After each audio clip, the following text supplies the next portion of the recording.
Beautiful souls. ഈ അടുത്ത് എൻ്റെ ഒരു സുഹൃത്ത് വന്ന് എൻ്റെ അടുത്ത് കുറച്ച് നേരം സംസാരിച്ചിരുന്നു. എനിക്ക് കഥകൾ കേൾക്കാനും വർത്താനം പറയാനൊക്കെ വലിയ ഇഷ്ടമാണ്.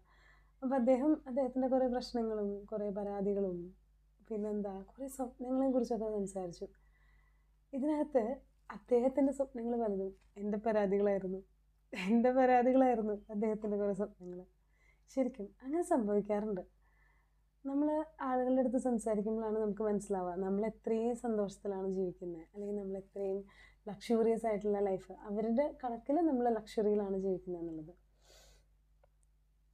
രാവിലെ എഴുന്നേറ്റ് വരുമ്പോൾ മെസ്സി ആയിട്ടുള്ളൊരു റൂം, അതിനകത്തേക്ക് എടുത്ത് കാല് കുത്തുമ്പോഴേ നമുക്ക് നെഗറ്റീവ് അടിക്കും.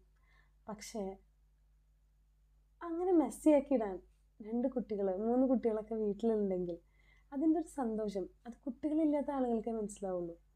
ജോലിയുടെ സ്ട്രെസ്സോടുകൂടി വൈകിട്ട് വീട്ടിലേക്ക് വന്ന് കയറുമ്പോൾ നമുക്ക് ഈ ജോലിയെ ഉപേക്ഷിക്കാൻ തോന്നുന്ന അവസ്ഥയുണ്ട്.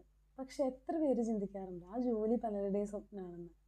അതുപോലെ രാവിലെ നേരത്തെ വിളിച്ചെഴുന്നേൽപ്പിക്കുന്ന അമ്മ, നമ്മൾ പലപ്പോഴും പറയും ഈ അമ്മയ്ക്ക് ഒരു പണിയില്ലേ, എന്തിനു ഇത്ര നേരത്തെ വിളിക്കുന്നത്?